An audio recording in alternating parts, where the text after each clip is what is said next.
Respiratory 102, Chapter 49. Non-invasive ventilation. NIV or NPPV. Delivers ventilator support without using an invasive artificial airway. It can be used on DNR patients. And it is administered through a BiPAP or CPAP. NIV benefits are that it improves survival, decreases hospital stay if initiated early enough, decreases time spent on a mechanical ventilator, and it decreases the chance of ventilator-associated pneumonia. NIV goals for acute care are to improve gas exchange without intubation, which is the primary goal.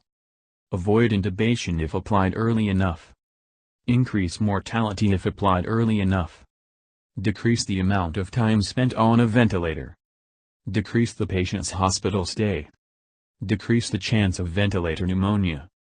Relieve symptoms of respiratory distress. Improve ventilator synchrony. And to maximize comfort. NIV goals long-term are to enhance life quality, relieve or improve symptoms, avoid hospitalization, increase survival, and improve mobility by decreasing the work of breathing.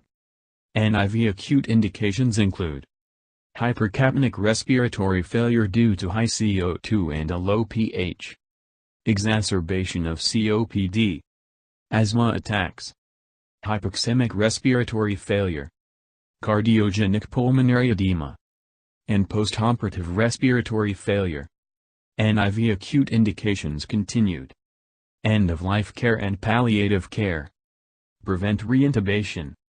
Post-extubation respiratory failure.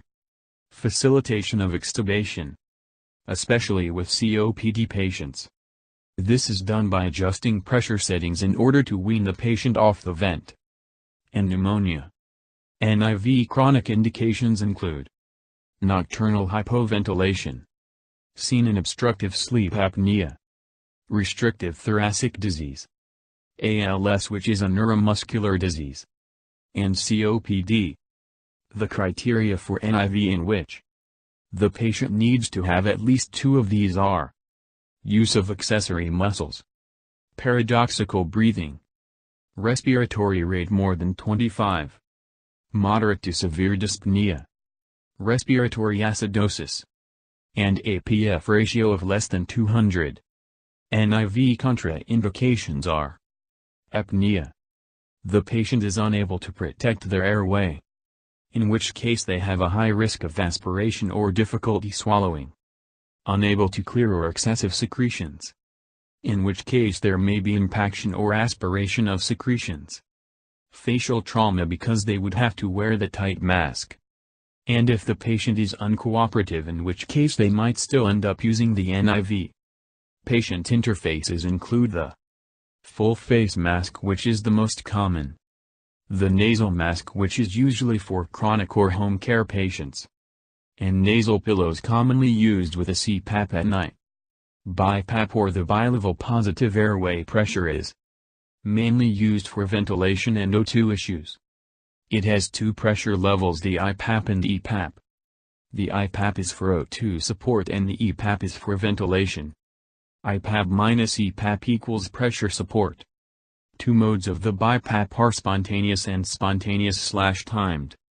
A BiPAP order will be set as IPAP over EPAP and then the FiO2. CPAP, or continuous positive airway pressure, is mainly for O2 issues. It has one pressure setting and is common for pulmonary edema patients.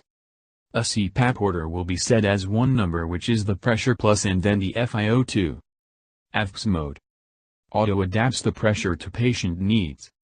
Patients that benefit from AVPS mode are obese hypoventilation patients, which are the main patients, COPD patients to increase comfort, and restrictive patients to increase comfort.